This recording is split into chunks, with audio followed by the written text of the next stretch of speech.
आज का जो विषय है वो थोड़ा मजेदार सा है, रोचक सा है कि आखिर ऐसी क्या मजबूरी है कि कुछ व्यूज पाने के लिए, कुछ लाइक्स पाने के लिए हम अपनी जिंदगी दांव पर लगा रहे हैं और जिंदगी को दांव पर लगाकर स्टंट कर रहे हैं।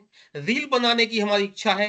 तो ये कौन सी मानसिकता है, इसके पीछे का मनोविज्ञान क्या है, ये तमाम चीजें हम आप लोगों से जानना चाहते हैं कि वो कौन सी चीजें हैं जिसकी वजह से आजकल लोग जीवन को कुछ नहीं समझ रहे, चलती हुई ट्रेन में रील बना रहे हैं, तेज भागती हुई बाइक पे रील बना रहे हैं, इस तरह से रील बना रहे हैं कि उनकी जिंदगियां जो है जोखिम में डलती जा रही हैं। इस जोखिम के बावजूद कुछ व्यूज, कुछ लाइक्स और क्या क्या मिलता है भगवान जाने। इस पूरे मनोविज्ञान को मैं आप तमाम लोगों से जानना चाहूंगा, आप लोगों से पूछना चाहूंगा कि क्या है। हमारे साथ वरिष्ठ पत्रकार विक्रांत यादव जी हैं। सबसे पहले मैं विक्रांत जी से आज ये विषय शुरू करना चाहूंगा।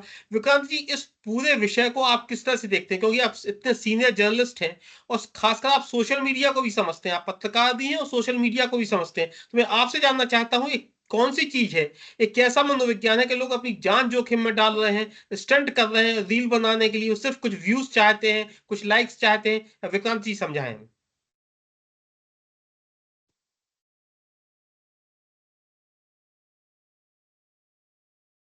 विक्रांत जी, आप तक आवाज आ रही है हमारी? जी आलोक जी, बीच में चली गई थी, अभी आवाज आई है जी। हम आप ही से शुरू करना चाह रहे थे कि समझाइए कि क्या वजह है कि लोग अपना जान जोखिम में डालते हैं, रिस्क ले रहे हैं, इसके बाद कुछ व्यूज चाहिए, कुछ लाइक्स चाहिए, इसके बदले में जिंदगी को जोखिम में डाल रहे हैं। ये क्या मामला है, पूरा क्या मसला है, समझाइए जरा हम लोग। देखिए आलोक जी, जिस तरह से सोशल मीडिया आया था जिस समय, और जिस तरीके से सोशल मीडिया के आने के बाद जो वो कहा जाता है कि कुछ मिनट की फेम, वो अचानक जो फेम लोगों को मिली, वो उसका काफी बड़ा असर रहा। और निश्चित तौर पर इस मामले में यही देखने में आ रहा है, क्योंकि सोशल मीडिया एक ऐसा हथियार लोगों को मिल गया है कि जिसके जरिए आप रातों रात एक अपने रील के जरिए, एक अपने वीडियो के जरिए रातों रात फेमस हो सकते हैं। और ये फेमस होने की जो कीमत है, कई बार चुकानी भी पड़ती है। उसके बावजूद जो इसके इसके बदले में जो मिलता है, वो इतना बड़ा दिखाई देता है बाहर से कि लोगों को लगता है कि ये तरीका अपनाना कारगर रहेगा, ये तरीका अपनाने में कोई गुरेज नहीं है। और देखा है हमने सोशल मीडिया पर अनेक ऐसे स्टार्स को देखा जो अपने एक रील के कारण, अपने एक वीडियो के कारण, अपने एक शॉर्ट्स के कारण रातों रात बहुत फेमस हुए, बहुत उनकी नाम हो गया, और उन्हें ऐसा लगा कि पूरी दुनिया उन्हें जानने लगी। तो ये जो कुछ मिनटों का फेम होता है, जो अचानक से मिलता है कुछ मिनटों के काम में, वो एक लालच ज़रूर पीछे पड़ा रहता है। और हमने कई बार देखा कि इसके दुष्परिणाम देखने को मिलते हैं। कई एक्सीडेंट हमने देखे, कई ट्रेन्स के एक्सीडेंट देखे, रोड एक्सीडेंट्स हमने देखे। बावजूद इसके उससे सबक नहीं लिया जा रहा। ज़्यादा चिंता की बात ये है, और परेशानी की बात ये है कि अब ये केवल जो शुरुआत में सोशल मीडिया जब आया था नया, तो ये शहरी इलाकों का हथियार था। शहरी इलाके के लोग उसमें शामिल हुआ करते थे। लेकिन आज आप किसी भी गांव, कस्बे, छोटे कस्बे में जाइए, वहां पर आपको हर एक आदमी रील और वीडियो देखता हुआ मिलेगा, जिससे आप समझ सकते हैं कि कहां तक पैठ बन गई है। तो पूरी दुनिया में जो बड़े बड़े काम करके आदमी पूरे जीवन में फेमस हो पाता था, वो इन रील और सोशल मीडिया ने एक हथियार दिया कि आप रातों रात करके बन सकते हैं। तो वो एक तरह से जो एडिक्शन आ गई है लोगों में, कि आप देखिए, आप बस में, मेट्रो में कहीं भी सफर कीजिए, अस्पताल भी आप जाइए, तो हर आदमी अपने मोबाइल पर रील खोलकर बैठा होगा। तो ये बहुत जो अच्छी बात देखने कही की विक्रांत जी आपने। अखलाक जी, आप फेमस थे, आप बहुत जाने माने एंकर थे सारा समय पे। आपकी भाषा बहुत अच्छी थी, आपका बोलना बहुत अच्छा था, आपकी स्क्रीन प्रेजेंस बहुत अच्छी थी, आप काफी फेमस एंकर थे। लेकिन जो आपने 10-15 साल में जितना कमाया, विक्रांत यादव जी कह रहे हैं कोई आदमी रील बनाएगा और कुछ दिन में उतना ही फेमस हो जाएगा जितना कि आप हैं, तो ये शॉर्टकट है क्या? नहीं, ये तो देखिए, ऐसा है आलोक भाई, ये तो इको चैम्बर की बात है। हर व्यक्ति अपने इको चैम्बर में रहता है। जरूरी नहीं है कि अगर आप खाना बनाना सिखा रहे हैं तो आप किसी दूसरे ग्रुप को प्रभावित कर पा रहे हैं। तो सोशल मीडिया का एक एल्गोरिदम है, उस पर हम फिर कभी चर्चा करेंगे। लेकिन फिलहाल आपने जो चर्चा आज की शुरुआत की है कि जो थ्रिलिंग है वो इतना डेंजरस हो चुका है कि लोग अपनी जान तक ले जा रहे हैं। तो मैं दो तीन महत्वपूर्ण बातों की तरफ आपका ध्यान खींचना चाहूंगा। न्यूरो साइंटिस्ट ने इस सोशल मीडिया एडिक्शन की तुलना ब्रेन के डोपामाइन रिलीज में ये मानना है न्यूरो साइंटिस्ट का कि डोपामाइन जो हार्मोन रिलीज करता है, ये निकोटीन और कोकीन जो लेता है उसके वक्त भी ऐसा ही हार्मोन रिलीज होता है। यानी इसका जो एडिक्शन है वो किसी हाल में हम किसी भी नशीली वस्तु से कम में नहीं आंक सकते। ये मेरा बयान नहीं है, कई न्यूरो साइंटिस्ट का है। आप academia.edu के ऊपर जाकर कई रिसर्च पेपर इस पे पढ़ सकते हैं। पहली बात। दूसरी बात यह है कि इसमें दोष सिर्फ कंटेंट क्रिएटर का नहीं है, ये उन सोशल मीडिया प्लेटफॉर्म का बड़ा दोष है जो ऐसा एल्गोरिथम सेटल करते हैं जिसमें लाइक, कमेंट और शेयर और बार-बार उसी तरह का कंटेंट आपके सामने आता है जिसमें आप उसमें कंपटीशन फील करते हैं। तो दो महत्वपूर्ण मानसिक परिस्थितियों से व्यक्ति गुजरता है जिसकी वजह से वो अधिक से अधिक थ्रिल, ज्यादा से ज्यादा सोशल मीडिया पे समय बिताना और इसके लिए खतरनाक काम करने के लिए राजी हो जाता है। पहला, उसको सोशल वैलिडेशन चाहिए, यानी वो अपने इको चेंबर में जिस भी वर्ग में वह कंटेंट बना रहा है, उन लोगों से उसको तारीफ चाहिए, उन लोगों से उसको सामाजिक वैधता चाहिए। तो सोशल मीडिया आज की तारीख में सामाजिक वैधता का एक अप्रत्याशित प्रमाण बन गया है। हालांकि इसकी कोई बहुत बड़ी वैल्यू नहीं है, लेकिन उस जो कंटेंट बना रहा है उसको ऐसा लगता है। और दूसरा, अंग्रेजी में मैं इसको कहूंगा कल्ट ऑफ कंपैरिजन, यानी फिर वो तुलनात्मक रूप से देखता है कि मैं जिस तरह का खाना बनाने के वीडियो डाल रही हूं, मैं जिस तरह का खतरनाक स्टंट का डाल रहा हूं, वैसे तो इनके बाकायदा फिर ग्रुप्स बन गए हैं। फिर ये लोग टेलीग्राम पे जाकर अलग मुलाकात करते हैं, इनके अनवेरिफाइड मुकाबले होते हैं। और ये एक ऐसा, जिसको मैं कहूंगा कि डार्क वेब के जरिए एक ऐसा छद्म बिखर गया है पूरे समाज के सामने, जो किसी भी तरह से जरूरी नहीं कि बहुत कंस्ट्रक्टिव हो, लेकिन रोज बरोज ये डेंजरस होता चला जा रहा है। अकरम, इसलिए आपकी बात मैं राहुल भाई जी तक ले जाता हूं, जो साइकोलॉजिस्ट हैं, जो मनोविज्ञान के विशेषज्ञ हैं। अखलाक कह रहे हैं कि इसका एडिक्शन है, ये मात्र एक काम नहीं, इसका एडिक्शन है, निकोटीन की तरह है। ये मनोविज्ञान में बिहेवियर चेंज कर रहा है। राहुल भाई जी इसको एडिक्शन मान रहे हैं, निकोटीन की तरह, अखलाक जी? नहीं, अखलाक साहब ने जिन कैटेगरीज को बताया अभी सबके बीच में, वो वास्तव में साइकोलॉजिकल रीजंस बहुत सारे हैं। वैलिडेशन की बात है, जहां तक सोशल वैलिडेशन का सवाल है, सोशल एक्सेप्टेंस का सवाल है, अटेंशन का सवाल है, अटेंशन सीकिंग एक बिहेवियर होता है हमारा। और इसके अलावा जो सबसे बड़ा मूल चीज है वो है फियर ऑफ मिसिंग आउट। एक समय में पहले ये था कि हमको ये सारे मीडियाज वगैरह उपलब्ध नहीं ये थे। बहुत महत्वपूर्ण बात है राहुल जी। जी, ये एक बहुत बहुत बड़ा मामला है। दूसरा, आगे बढ़ते हैं हम जब, तो ये जो इन्होंने कहा कि डोपामाइन जो रिलीज होता है वो एक न्यूरोलॉजिकल रिवार्ड्स के फॉर्म में उसको अपन देख सकते हैं कि हाँ, वो एक बहुत बड़ी चीज होती है और वो काम करती है और उसका एक एक्शन होता है बॉडीली। लेकिन इमोशनल रिलीज भी एक बहुत बड़ा कॉन्सेप्ट है जिसमें वो अपने को रियलाइज कराते हुए सबके बीच में उपस्थिति दर्ज कराना चाहता है, और जो हम अटेंशन सीकिंग के साथ कह सकते हैं। कुल मिलाकर के बात इतनी सी है कि एक जो ये प्रक्रिया है इसको बहुत ही सहज ढंग से होना चाहिए, लेकिन ये बहुत ही ज्यादा एक्सट्रीम लेवल पर पहुंच रही है और इसमें लोग अपनी जान गंवा रहे हैं। जबकि वहां किसी की भी आइडेंटिटी का जो सवाल है या किसी की भी छवि निर्माण का जो सवाल है, ये बहुत स्पेसिफिकली उसको बर्बाद करने वाला नहीं है। ठीक है, आलोक जी की एक छवि बन रही है यहाँ पर, हमारे अशफाक साहब की भी एक छवि बन रही है, वो भी एक इम्प्रेशन है।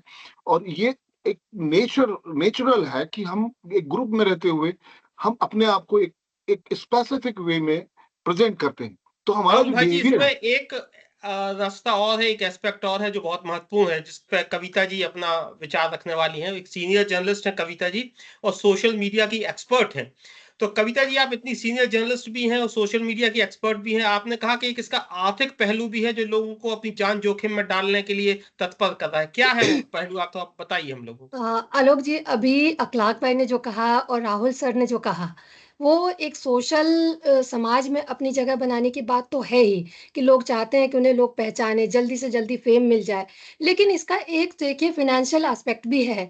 अब जैसा कि आज के डेट में हम लोग देख रहे हैं, जो सोशल मीडिया एक्सपर्ट्स हैं वो आपको बताएंगे कि अगर आपके पास फॉलोअर्स बढ़ते हैं, आपके सब्सक्राइबर्स बढ़ते हैं, तो आपको फाइनेंशियली भी फायदा होता है। अब देखिए, एक मेरे पास है डेटा है कि अगर कोई माइक्रो इन्फ्लुएंसर है जिसके 10,000 से लेकर 1 लाख तक है उसके फॉलोअर्स हैं, तो आमतौर पर एक प्रायोजित पोस्ट से सोचिए 5,000 से 20,000 रुपया कमा सकता है एक पोस्ट लिख करके।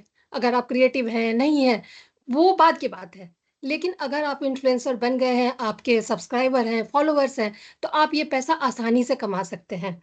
अगर आपके 1 लाख से लेके 10 लाख तक फॉलोवर हैं, तो ये पैसा बढ़ता चला जाता है। तो एक चीज़ तो ये है कि आप बहुत आसानी से पैसा कमाने लग जाते हैं, थोड़ा कुछ इसी के साथ आती है अलग-अलग क चीज़ें करने की। अब देखिए अगर कोई स्टंट करके दिखाता है या फिर मैं आपको अगर एक दूसरी बात कहूँ कि आजकल देखिए आप सोशल मीडिया पे लोग मतलब प्रदर्शन करके भी बहुत सारी चीज़ें कमाते हैं। फॉलोअर्स बढ़ाने के लिए क्या कुछ नहीं करते। तो उसके पीछे एक यही विज्ञान है कि एक तो फेमस चेहरा मेरा लोग पहचान जाएँ। अब आप देखिए कि मैं एक शख्स का नाम लेना चाहूँगी अभी आपको कि एल्विश यादव को आपने देखा। एल्विश यादव मतलब क्या अपन नाम किसी उपलब्ध का ना लें जी। हाँ, नहीं, मैं आपको सिर्फ़ ये कहना चाहती हूँ कि उपलब्धियाँ गिनिए कि ऐसे मतलब बहुत सारे इन्फ्लुएंसर हैं हमारे पास कि जिनकी उपलब्धियाँ क्या हैं, वो आप हम सब देख रहे हैं, लोग जान रहे हैं कि उनकी क्या उपलब्धियाँ हैं। लेकिन फॉलोअर्स कितने हैं? लाखों, करोड़ों में फॉलोअर्स हैं, तो उससे उनको फ़ायदा होता है। तो ये करने के पीछे कविता जी, इससे जी। पहले कि हम शुभम शर्मा के पास जाएं, उनसे इस बात को समझें, मैं एक छोटे से सवाल के लिए विक्रांत यादव जी के पास जा रहा हूं। विक्रांत यादव जी, क्या number of followers status symbol भी हैं क्या? विक्रांत जी तक शायद मेरी आवाज नहीं पहुंच पा रही है। शुभम, मैं आप ही के पास आ रहा हूं। क्या आप भी स्टंट करके या जान जोखिम में डाल के अपने फॉलोअर्स में इजाफा करते हैं क्या? क्योंकि आप सोशल मीडिया के एक्सपर्ट हैं, बताइए हम लोगों को कैसे आप अपने फॉलोअर्स में इजाफा करते हैं। दरअसल जैसे अखलाक जी ने बताया था कि जो डोपामिन मिलता है वो बहुत बड़ा फैक्टर होता है किसी किसी भी नए क्रिएटर के लिए। जब मैं ट्विटर चलाया करता था तो एक समय मेरे मेरे साथ भी ऐसा आ गया था कि अगर मैं ट्विटर 1 घंटे भी ना खोलूं तो मुझे मतलब अलग सा फील होता था कि यार मैं लेफ्ट आउट हो गया। जो फोमो होता है ना, फियर ऑफ मिसिंग आउट, वो मेरे को फील होता था।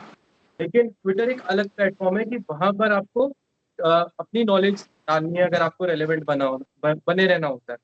तो जैसे ही मैं ट्विटर पे कुछ ट्वीट कर देता था और मेरे लाइक और रिट्वीट ज्यादा आते, कमेंट्स ज्यादा आते थे, फॉलोअर्स ज्यादा बढ़ जाते थे, तो मेरे को एक सेटिस्फेक्शन मिलता था जिसको हम डोपामिन बोलते हैं। और हर व्यक्ति अगर वो सोशल लाइफ में है तो उसको डोपामिन की जरूरत होती है। कई लोगों को जिम से डोपामिन डोपामिन मिलता है, जिम करके, कई लोगों को बुक्स पढ़ के मिलता है।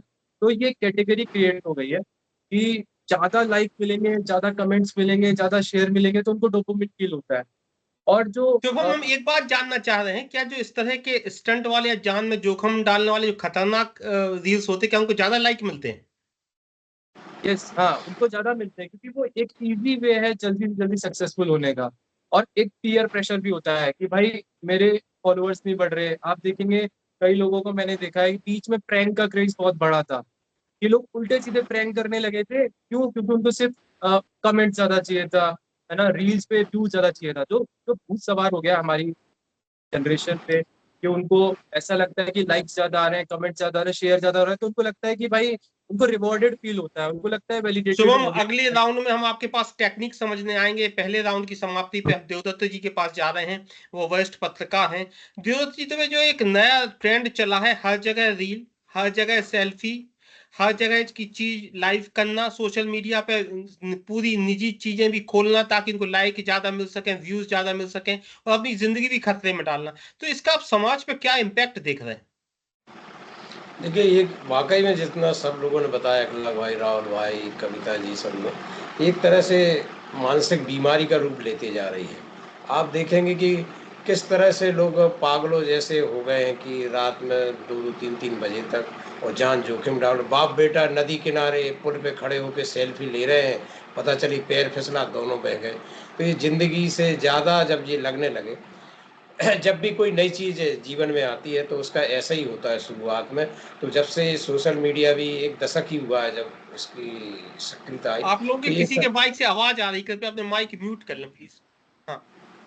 तो आप उसका एक जुनून जो होता है और उसका जो विज्ञान वरदान या अभिशाप, तो ये अभिशाप है कि लोग इतनी महत्वपूर्ण ज़िंदगी को भी इस पे दाँव पे लगा देते हैं और ऐसे-ऐसे स्टंट करते हैं। कई बार तो मैं देखता हूँ कि कोई मर रहा है तो उसको उठाने की बजाय लोग वीडियो बना के डालना पसंद कर रहे हैं। मानवता भी कई बार सार-सार लगती है। तो मुझे लगता है कि ये जिस तरह की बीमारी बढ़ रही है उसको रोकना बहुत जरूरी है, अन्यथा आज आप जाएंगे किसी साइको डॉक्टर के पास तो बाहर युवाओं की लाइन लगी है, और ये कितना इससे लगाव हो गया कि यदि बच्चे से माँ मोबाइल छुड़ा लेती तो कई बच्चों ने सुसाइड कर ली इस बात पे कि वो हमारा मोबाइल क्यों छुड़ाया। तो ये जो आकर्षण बढ़ा और ये जो सब हो रहा है, ये वाकई में एक घातक प्रवृत्ति हो रही है। इसका सदुपयोग बहुत है यदि लोग करना चाहें तो। जी राहुल भाई जी, जिस तरह से जब मैंने बात शुरू की थी तो मैंने कहा था कि कुछ चंद व्यूज या लाइक्स की वजह से लोग अपनी जिंदगी जोखिम में डाल रहे हैं, लेकिन डॉक्टर अखलाक उस्मानी ने इस पूरे डिबेट को ही बदल दिया, उन्होंने इसकी दिशा ही बदल दी। वे कहते हैं कि ये तो बीमारी बन गया है, मानसिक मनोरोग बन गया है, एडिक्शन हो गया है कि लाइक और व्यूज तो पीछे छूट गए हैं, ये आदमी का मनोरोग बन गया है कि वो अपनी जान तक जोखिम में डाल रहा है। इसका क्या उपाय है, क्या विकल्प है, कैसे बचें? क्योंकि दूसरे राउंड में हम कोशिश करते हैं कि सॉल्यूशन निकले प्रॉब्लम का, तो दूसरे राउंड की शुरुआत हम आपसे कर रहे हैं। क्या विकल्प है, कैसे बचें इस बीमारी से, इस एडिक्शन से? देखिए, हमारे पास संस्थाएं, बहुत अच्छी संस्थाएं हैं। सबसे बड़ी संस्था है हमारी स्कूल, जो बचपन से ही हमारे को बहुत ही क्रिएटिव होने की दिशा में या नॉन क्रिएटिव, क्योंकि हमारी जो एजुकेशन सिस्टम है बहुत साइंटिफिक आउटलुक नहीं देती, और हमारे अंदर की जो क्रिएटिविटी है उसको एक्सपोज करने का या उसके एक्सपोजर का समाधान हमारे पास हमारे स्कूल के सिस्टम में नहीं है। तो एक तो ये है कि हमारी शिक्षा व्यवस्था में बहुत बड़े बदलाव की आवश्यकता है, जिससे उसके अंदर की सारी क्रिएटिविटी को हम एक प्लेटफॉर्म पे ला सके और उसको वो एंजॉय कर सके। वहां से ये शुरू होता है जब उसको एक एक्सपोजर मिलता है और उसकी क्रिएटिविटी दूसरों के काम में आने वाली व्यवस्था के रूप में बन जाती है। उसका जो रचनात्मक रूप है वो सामने आता है और वो दूसरों के काम में आने लायक होता है। तो ये एक बहुत बड़ी संस्थागत जो हमारे दोष है इसको दूर करने की जरूरत है, एक बात। क्योंकि हमारे मन मस्तिष्क को डिजाइन करने वाली जो संस्थाएं हैं, घर के बाद स्कूल है, फिर समाज है। तो स्कूल हमारा बेसिक इंस्टीट्यूशन होता है जहां हम बहुत सारी चीजें सीखते हैं और सीखी जा सकती है।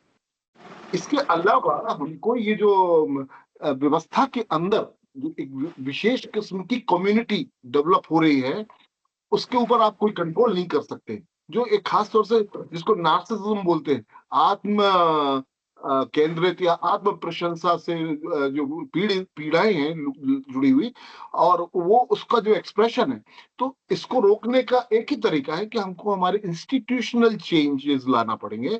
वहीं से हम सारी व्यवस्थाओं को काफी कंट्रोल कर सकते जी हैं। राहुल जी, डॉक्टर अखलाक उस्मानी, आपने जिस तरह से इसको मनोरोग बताया, आपने जिस तरह से कहा कि तो एडिक्शन है, तो इससे कैसे बचें? जो हमारी आने वाली जनरेशन है, मैं तो सोचा था कि सिर्फ लाइक्स और व्यूज की वजह से लोग अपनी जिंदगी जोखिम में डाल रहे हैं, या एक कॉम्प्लेक्स कि हमारा ज्यादा रील चले, लेकिन आपने कहा कि ये तो एडिक्शन हो गया, तो इससे कैसे बचें? ये तो अलग तरफ ले जा रहा है पूरा मामला। देखिए, जानकार इसके 4 रास्ते बताते हैं। पहला वो बताते हैं कि डिजिटल डिटॉक्स की तरफ बढ़िए। दूसरा वो बताते हैं कि माइंडफुल कंजम्पशन, यानी जरूरी नहीं है कि आप जिस चैम्बर में घूम रहे हैं वहीं सारी अच्छी इंफॉर्मेशन आ रही है, तो माइंडफुल कंजम्पशन के लिए किताबें बेहतर होता है। तीसरा बताते हैं रियल वर्ल्ड कनेक्शन, और चौथा बोलते हैं कि इस एल्गोरिदम को समझिए, इसने आपके दिमाग को स्कैन कर लिया है और आपको ये पूरा सोशल मीडिया का जो एआई मॉडल है ये आपको बेवकूफ बना रहा है। इसमें सबसे इंपॉर्टेंट डिजिटल डिटॉक्स है। उसके लिए जो जानकार है वो जो चीजें बताते हैं, वो ये कहते हैं सबसे पहले आप अपने बारे में पहले खुद को कंसिडर कीजिए कि आपको इस डोपामाइन की आदत पड़ गई है। जब आप खुद को तैयार करेंगे तो फिर इसके लिए आप डेली लिमिट्स बनाइए, नो स्क्रीन जोन बनाइए घर में, कि हम खाना खाते वक्त और बेडरूम में यहां पर हम स्क्रीन को नहीं ले जाएंगे। तीसरा बताते हैं फिजिकल एक्टिविटी बढ़ाइए, सोशल इंटरेक्शन बढ़ाइए, पार्कों में जाइए, और जो मशीन है उनको ज्यादा से ज्यादा ऑटो रिप्लाई मोड पे डालिए। मिसाल के तौर पे जैसे व्हाट्सएप बिजनेस में ऑटो रिप्लाई मोड है, यानी रात को 10 बजे के बाद आप उसमें लगा दीजिए कि अभी मैं सो रहा हूं और सुबह 6 बजे आप मुझे मैसेज कीजिए। यही बात आप ईमेल पे लगा सकते हैं। और नॉर्वे के ग्रुप ने जो प्रैक्टिकल किया, मैं सिर्फ बहुत जल्दी में उसकी तरफ आपका ध्यान आकर्षित करना चाहता हूं। नॉर्वे के ग्रुप ने ये प्रैक्टिकल किया कि उन्होंने कई घरों में जाकर, जहां घर में हम चाबी टांगते हैं उस चाबी वाली जगह पर उन्होंने मोबाइल फोन की बॉक्स लगवा दिए, और कुछ घरों पे प्रयोग किया कि आप जैसे घर में घुसे यहाँ गाड़ी की चाबी लगा दें और इसमें मोबाइल डाल दें, और आप जब तक घर में हैं मोबाइल को मत छूना।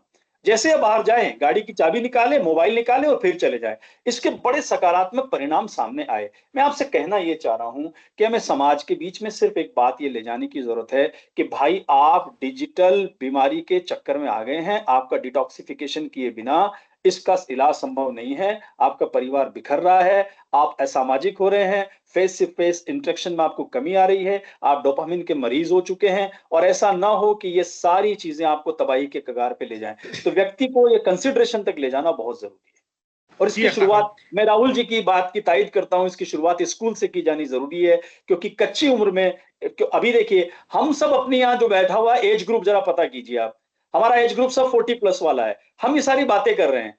आपको आलोक जी मैं एक चुनौती भी देता हूं आज यहाँ पे, ये पूरी की पूरी डिबेट आप 16 साल 18 साल तक के बच्चों के साथ कीजिएगा, आपकी डिबेट ही कहीं और चली जाएगी, क्योंकि उनको रियलाइज कराने में ही आपको बहुत ताकत लगानी पड़ जाएगी कि वो किसी परेशानी में हैं। वो तो ऐसा मान के चल रहे हैं, मैंने उस गेम में इतने लेवल पार कर लिए, मैंने इतने फॉलोअर गेन कर लिए, तो मैं बहुत बड़ा आदमी बन गया।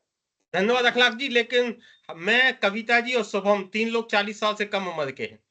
आइए कविता जी से बात करते हैं। कविता जी, कोई अगर एक महिला है, वो बहुत अच्छा डांस करती है, लेकिन अब उसने शादी कर ली, वो हाउसवाइफ हो गई, तो उसके पास एक प्लेटफॉर्म है टैलेंट का, अपने डांस दिखाने का।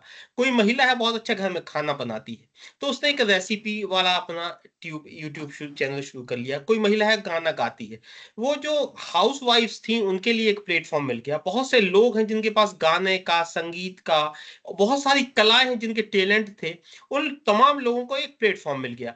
लेकिन इसमें रिस्क अगर इन्वॉल्व ना हो तो इसमें बहुत सारी अच्छाइयां भी हैं, कविता मैडम। एग्जैक्टली आलोक जी, मैं यही बात कहना चाह रही थी कि देखिए टेक्नोलॉजी जो है ना, अपने साथ अच्छी और बुरी दोनों चीजें लेकर आती है हमेशा। अब आप सिर्फ एक साधारण सी बात से समझ लीजिए, इसको इस तरीके से समझ सकते हैं कि एक आग होती है, उससे आप चाहें तो खाना भी बना सकते हैं, उससे आप चाहें तो घर में रोशनी कर सकते हैं, और उससे आप चाहें तो घर जला भी सकते हैं। ये ठीक इसी तरीके से है टेक्नोलॉजी। अब आप देख लीजिए कि आज के समय में, जो मैं पैसों की बात कर रही थी, पैसा तो एक एस्पेक्ट अलग है, बट वो जो हम बात कर रहे हैं ना, एक अपनी पहचान बनाने की, लोग चाहते हैं मुझे पहचाने, लोग चाहते हैं कि समाज में उनकी एक जगह बने, लोग देखें स्क्रीन पे, उनको देख करके पहचान जाए कि अरे इनके तो इतने फॉलोअर्स हैं।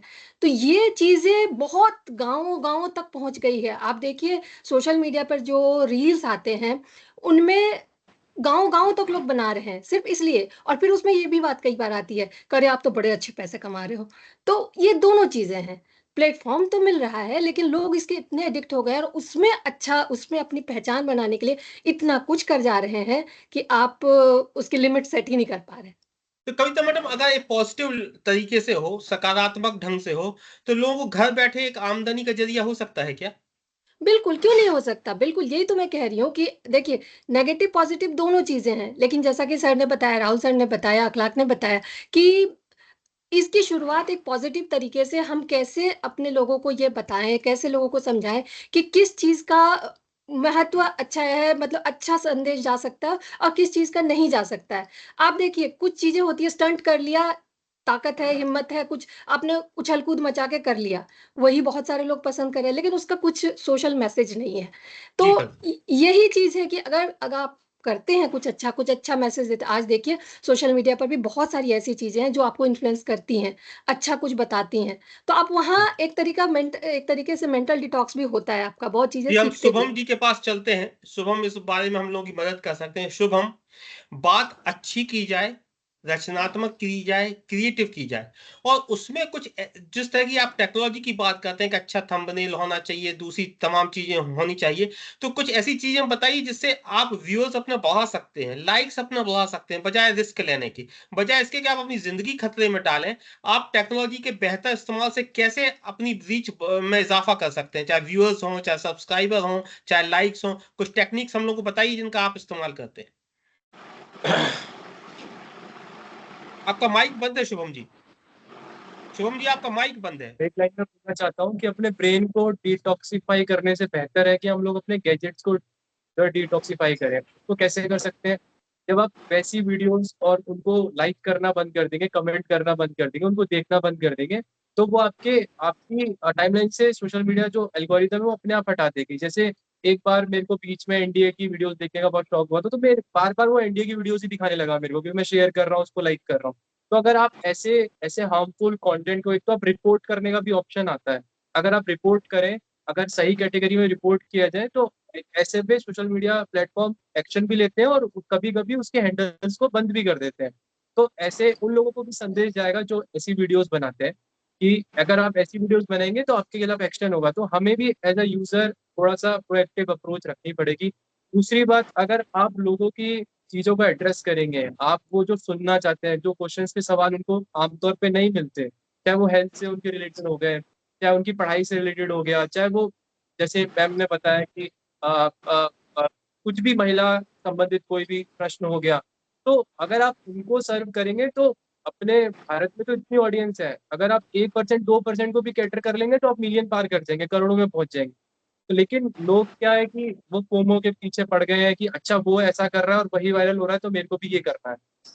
तो ये अगर उसको सही टेक्निक से और एक सही हम एक तरीके से इसको सर्व करें तो मुझे लगता है कि बहुत सारी फील्ड है, स्पेस में भी आप अच्छा कर सकते हैं। कोई भी ऐसी फील्ड है जिसके आपको ऑडियंस नहीं मिलेगी इंडिया में, या तो 1% 2% भी 10 करोड़ 30 करोड़ होती है। जी सो देवदत्त जी, हम आपसे आलोक समय कम है आलोक जी। आलोक एक छोटा सा ऐड कर रहा हूँ, बिल्कुल माइनर। इंडिविजुअल वर्सेस सोशल, ये जो इंडिविजुअलिज्म का सिस्टम के अंदर बहुत इंपॉर्टेंस बढ़ा दिया गया है हर स्तर पे, हर स्तर, व्यक्तिवाद, ये भी हमारी इस इच्छा शक्ति को इसको प्रमोट कर रहा है, मोटिवेट कर रहा है।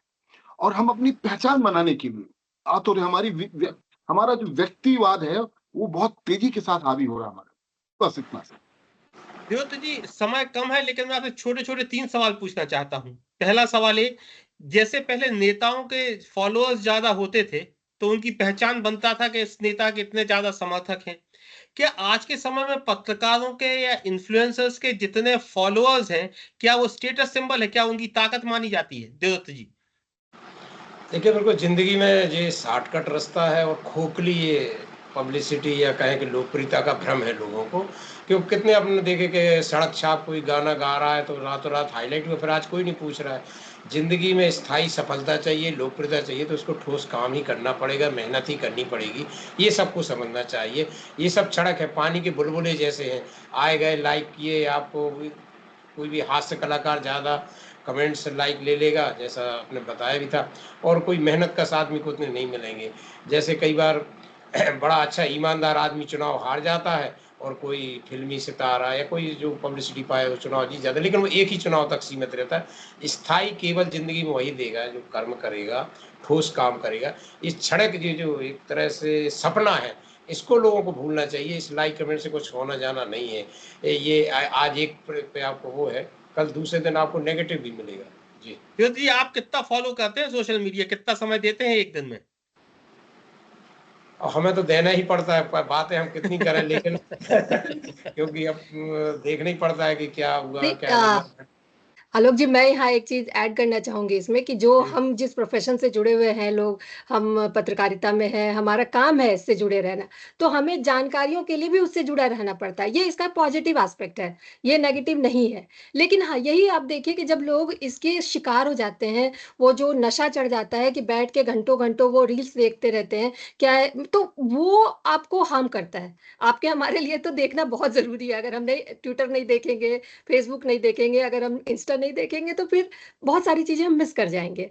तो इसलिए कविता जी, आखिरी सवाल आपसे है और अखलाक चाहते हैं कि आप इसका जवाब सही सही बताएं, ईमानदारी से दें। ये अखलाक जी चाहते हैं कि आप सही सही जवाब दें इसका। जब आप किसी शादी में जाती हैं तो पहले खाना देखती हैं या सेल्फी पॉइंट देखती हैं?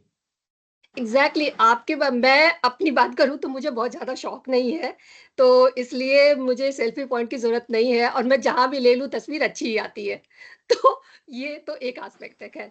लेकिन मैं ये कह रही हूँ कि ये आप बिल्कुल सही कह रहे हैं कि आज के डेट में आप देख लीजिए, पहले शायद आज से 10 साल पहले या कि 5 साल पहले भी शादियों में कोई शादी क्या कोई भी ओकेजन देख लीजिए, उसमें सेल्फी पॉइंट्स नहीं होते थे।